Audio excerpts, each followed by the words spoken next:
Assalamualaikum warahmatullahi wabarakatuh. Berjumpa lagi dengan saya Muhammad Iqbal Tanjung SH. Yang kali ini saya bukan mau hiburan ya. Kalau kemarin live saya adalah live hiburan, karena habis pulang kerja terus suntuk ya, akhirnya karaokean. Di kesempatan pada sore hari ini menjelang maghrib, saya sedikit mau membahas terkait peranan advokat dalam perkara perdata. Jadi ini adalah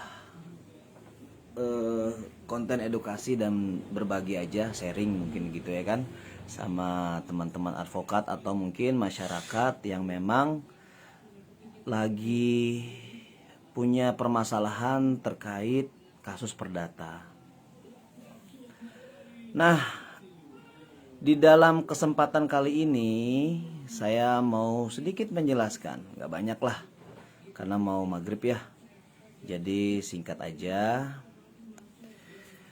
Bagaimana sih prosedur yang diambil oleh advokat atau kuasa hukum dari seorang klien dalam kasus perkara perdata? Nah, mulai dari tahap awal hingga putusan, lalu berkekuatan hukum tetap, ya kan? Atau bahasanya itu adalah ingkrah.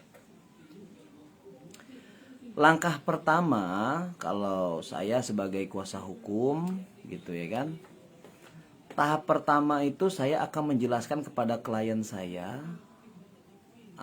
disebut dengan konsultasi awal lah. Nah, di dalam konsultasi awal itu akan diidentifikasi masalah-masalah hukum terkait perdata tersebut gitu ya kan. Nah, di sini saya mungkin sebagai pegiat hukum atau kuasa hukum ya mendengarkan cerita kliennya dan mengidentifikasi inti persoalan permasalahan hukum yang sedang dihadapi oleh mereka. Nah, lalu saya menganalisis yuridis awal. Karena saya sebagai advokat ya kan harus memang menganalisis dasar hukumnya, hubungan hukum, dan kemungkinan langkah-langkah hukum yang akan bisa diambil nanti untuk perkara perdata ini. Nah, penjelasan proses dan biaya itu pun saya akan bicarakan kepada klien saya gitu ya kan, karena memang sebagai kuasa hukum akan poin keduanya ya akan membicarakan terkait biaya, menjelaskan tahapan hukum gitu ya kan, kemudian waktu proses persidangan itu berapa lama, lalu resikonya dan estimasi biaya perkaranya berapa gitu ya kan. Nah, itu yang biasa kami lakukan untuk menyampaikan kepada klien kami. Lalu yang keduanya itu ya membuat surat kuasa atau pemberian kuasa. Nah, di situ ada kesepakatan penandatanganan surat kuasa hukum atau surat kuasa khusus, bisa disebut juga atau singkatannya SKK. Nah, klien ini memberikan kuasa secara tertulis kepada advokat untuk mewakilinya di pengadilan gitu ya kan, walaupun memang ya si klien tersebut juga hadir gitu ya kan, tapi secara aturan hukum harus memang membuat surat kuasa hukum. Kemudian yang ketiga itu adalah pengumpulan dan pemeriksaan dokumen. Nah, ini karena sidangnya perdata, jadi dokumen-dokumen pendukung itu memang harus menginventarisasi secara baik gitu ya kan dokumen tersebut. Nah, kami sebagai kuasa hukum akan mengumpulkan gitu ya kan atau meminta semua bukti-bukti dokumen pendukung terkait perkara yang sedang dihadapi itu ya, perkara perdata itu gitu ya kan. Lalu dokumen tersebut divalidasi ya kan, agar memastikan keaslian dan relevansi dari dokumen yang memang sinkronisasi terhadap pokok perkara. Kami juga sebagai kuasa hukum, ya poin keempatnya ya, akan menjelaskan juga kepada klien terkait penyusunan gugatan. Nah, penyusunan gugatan ini ya kan atau pembuatan surat gugatan ya kan, menyusun gugatan sesuai dengan ketentuan ya kan, ketentuan pasal 118 HIR atau HIR. Nah, memuat identitas para pihak. Jadi siapa nih nanti yang menggugatnya dan siapa nanti yang tergugatnya gitu ya kan. Nah, itu bisa disebut juga dengan posita. Posita itu adalah uraian peristiwa dan dasar hukum. Kurang lebih seperti itu penjelasannya. Nah, dan kemudian kami juga membuat sebuah petitum. Nah, petitum itu bahasa lainnya itu adalah tuntutannya. Nah, lalu kami sebagai kuasa hukum gitu ya kan, mendaftarkan gugatan itu ke pengadilan negeri. Ya kan? Mendaftarkan gugatan ke pengadilan negeri setempat. Misalnya kasusnya di mana? Di Cianjur. Ya berarti ke pengadilan negeri Cianjur. Di Bekasi ke pengadilan negeri Bekasi gitu ya kan. Nah, didaftarkan ke pengadilan yang berwenang, lalu kami sebagai kuasa hukum membayarkan panjar biaya perkara tersebut ke pengadilan. Lalu yang kelima, prosesnya itu adalah masuk ke dalam proses persidangan gitu ya kan. Nah, di dalam proses persidangan ini pemanggilan para pihak ya kan dilakukan oleh juru sita pengadilan gitu, bukannya oleh kami sebagai kuasa hukum. Jadi nanti ada pemberitahuan atau memang panggilan surat gitu ya kan dari juru sita pengadilan gitu ya kan, bahwasanya perkara ini akan segera dimulai. Lalu masuk dulu sebelum kepada sidang, masuk dulu ke tahap mediasi ya kan. Nah, ini tuh wajib dilakukan di awal sidang. Karena ada undang-undangnya menurut pasal 130 HIR dan Perma nomor 1 tahun 2016 ya kan, yang menjelaskan tentang tahapan persidangan. Kemudian di dalam persidangan itu akan dibacakan gugatan ya kan, pembacaan gugatan. Kemudian jawaban tergugat gitu seperti apa gitu ya kan. Misalkan saya menggugat gitu ya kan, nanti ada sanggahan dari si tergugat itu menjawab lah. Nah, lalu kemudian masuklah ke langkah lanjutnya itu adalah replik. Replik ini adalah nama lainnya penggugat. Duplik nama lainnya itu artinya itu adalah tergugat. Ada replik, ada duplik. Nah, ini sebenarnya yang harus dipahami oleh masyarakat ketika memang mau mengurusi kasus perdata. Lalu pembuktian. Nah, pembuktian ini mengenai surat, saksi, terus ahli, terus persangkaannya apa, kemudian ada di situ pengakuan sumpah juga gitu ya kan. Nah, kemudian terjadilah kesimpulan dari kedua belah pihak ya kan. Di situ wewenang ada di putusan hakim. Lalu yang keenam adalah upaya lanjutan. Nah, upaya lanjutan ini jika diperlukan, tapi kalau tidak diperlukan ya tidak perlu melakukan gitu ya kan. Nah, biasanya upaya yang dilakukan ini ada ketidakpuasan gitu ya kan, ada ketidakpuasan dari salah satu pihak. Nah, ini yang bisa dikatakan dengan banding ya kan. Jadi tidak puas dengan putusan tingkat pertama gitu ya kan disebutnya. Nah, lalu ada juga yang namanya kasasi. Nah, kasasi ini juga jika tidak puas dengan putusan banding gitu ya kan yang diajukan itu setelah persidangan putus nih ya kan dimenangkan oleh salah satu pihak ya kan. Nah, kasasi ini juga masuknya adalah peninjauan kembali PK. Bila ditemukan novum atau kehilapan hakim gitu ya kan. Nah, itu di dalam kasasi itu akan disampaikan.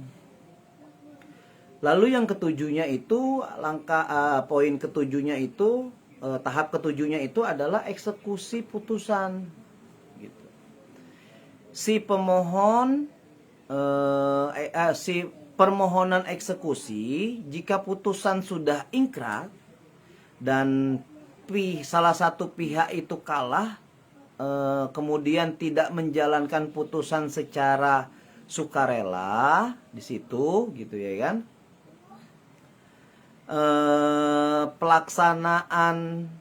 Pelaksanaan eksekusi gitu ya kan. Nah, pelaksanaan eksekusi ini dilakukan oleh jurusita gitu. Ya, jurusitanya yang jelas ya jurusita pengadilan, bukannya pengacara, bukannya advokat gitu ya kan. Karena kan sudah diputuskan di situ. Jadi pengadilan punya yang namanya jurusita pengadilan. Nah, ini pun dengan pengawasan ketua majelis ya kan, ketua majelis hakim. Nah, kurang lebihnya seperti itulah gambaran ketika memang kita sedang menghadapi sebuah perkara perdata. Nah, itu tahapan-tahapannya di persidangan seperti itu ya kan. Dari mulai sebelum masuk ke persidangan gitu ya kan. Saya ulang lagi, dari mulai menganalisa gitu ya kan, menganalisis gitu ya kan, mengidentifikasi, kemudian ya interview lah bahasanya, ngobrol santai dengan kliennya gitu ya kan, kemudian membuat surat kuasa yang di situ juga mungkin dijelaskan tentang biaya surat kuasa hukumnya, terus biaya sidang perkaranya gitu ya kan, baru masuk ke dalam sidang perkara gitu ya kan. Nah, di dalam persidangan pun gitu ya kan ada tahapan-tahapannya, 7 poin tadi lah gitu ya kan.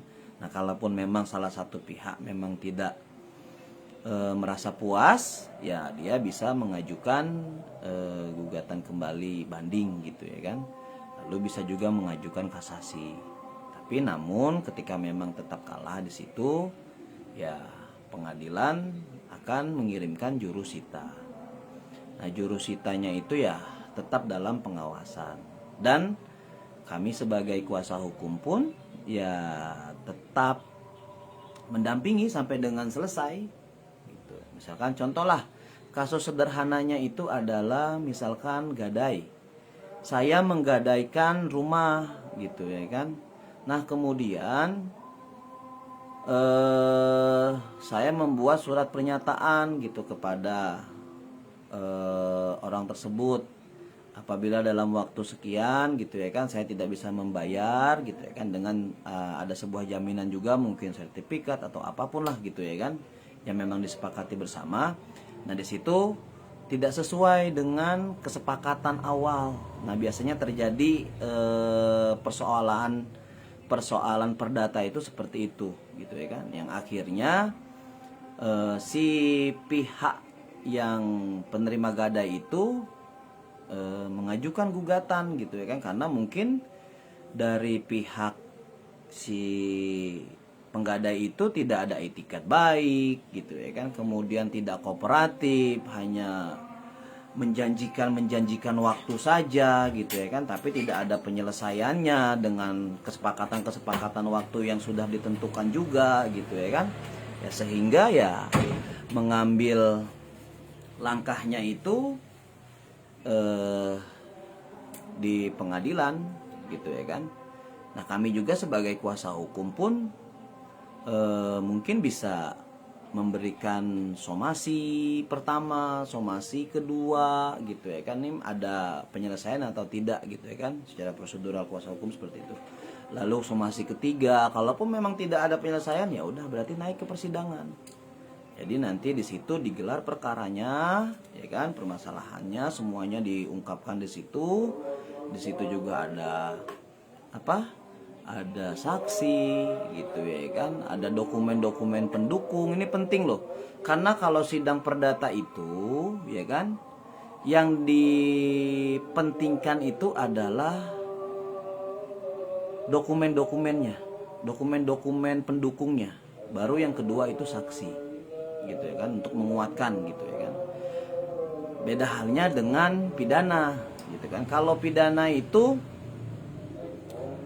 ada alat bukti, ada saksi gitu kan, saksi gitu kan, baru alat bukti gitu ya kan. Nah, itu 2 poin itu sebenarnya udah cukup memenuhi kriteria bahwasanya itu bisa dilaporkan atau dibuatkan LP, baik itu di Polsek atau di Polres.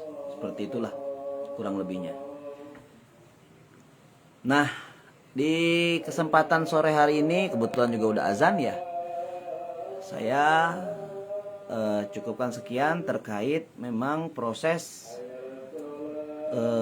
kami sebagai kuasa hukum atau advokat untuk melakukan pendampingan hukum terkait perkara perdata gitu ya kan. Nanti kita akan bahas lagi di kesempatan selanjutnya, kesempatan yang lain lah, terkait mungkin kasus pidana ya kan, ataupun mungkin yang lagi marak itu kekerasan seksual ya. Itu khususnya di Kabupaten Cianjur ya. Terutama saya tuh sebenarnya miris sebagai pegiat advokasi hukum gitu ya kan. Miris karena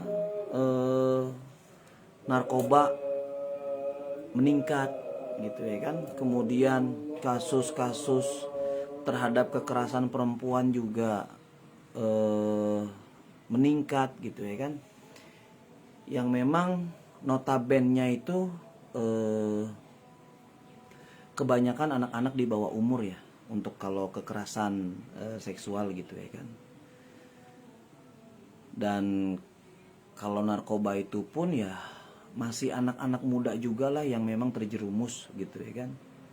Entah itu dia karena kebutuhan tidak kerja ya kan, kemudian mengambil jalan yang mungkin bagi dia berpikiran bahwasanya mendapatkan uang lebih cepat gitu ya kan. Tapi ya terlibat, nggak taunya terlibat dengan hukum ya, karena memang sebenarnya pun gitu kan nggak ada yang namanya itu tidak disadari gitu ya kan. Pasti dia akan tahu ketika namanya berhubungan dengan narkoba atau berbuat jahat atau berbuat melanggar hukum, pasti akan ada sanksinya.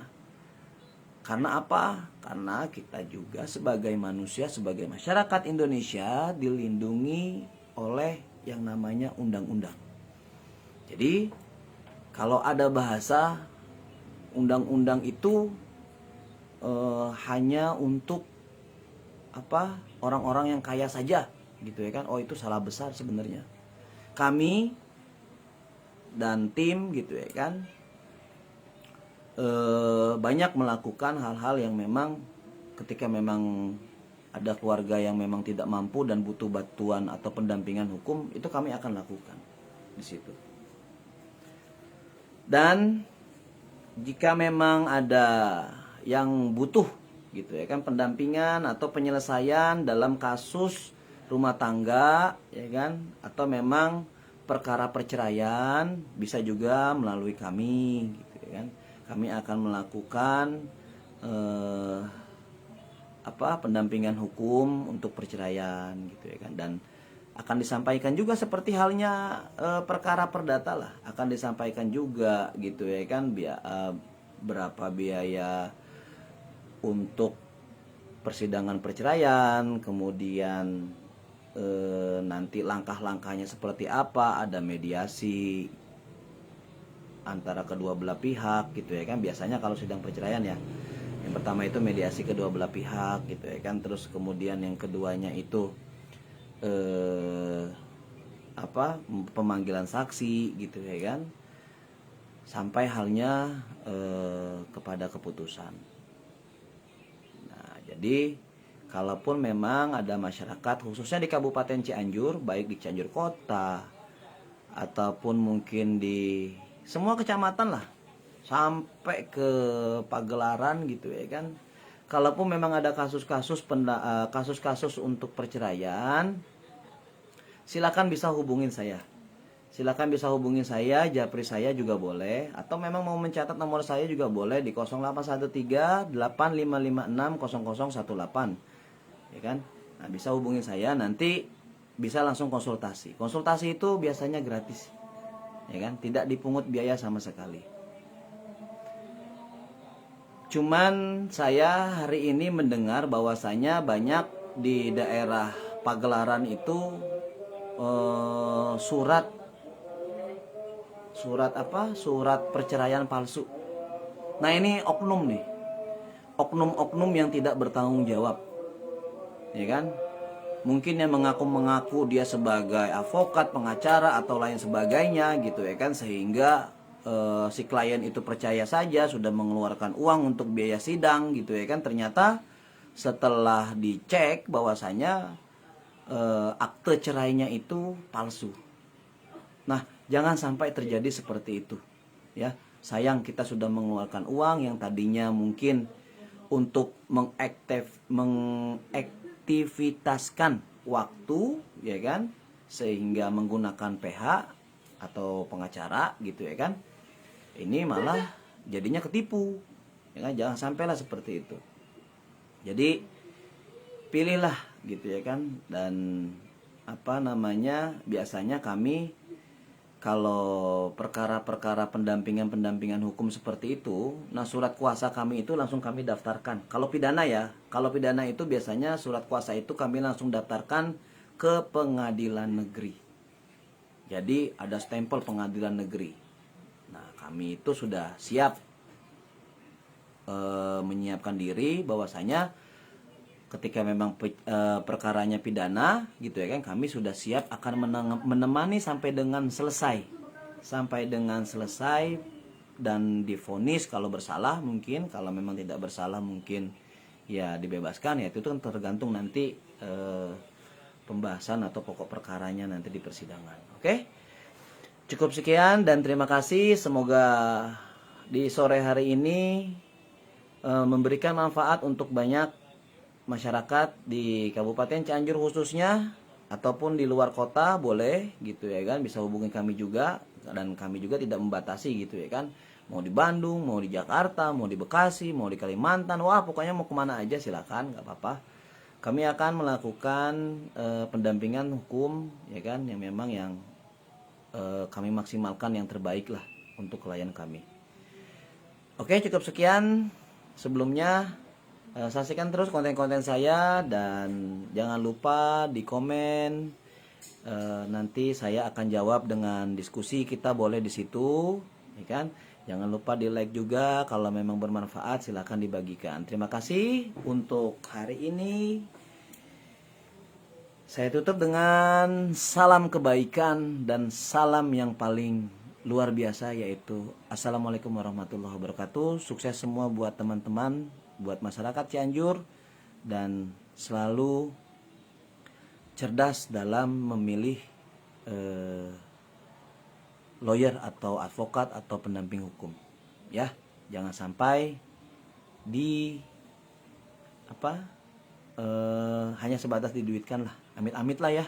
Mudah-mudahan memang tidak ada advokat seperti itu ya. Semoga memang semuanya profesional. Oke, wassalamualaikum warahmatullahi wabarakatuh. Dan sampai ketemu di lain kesempatan dengan pembahasan yang lain.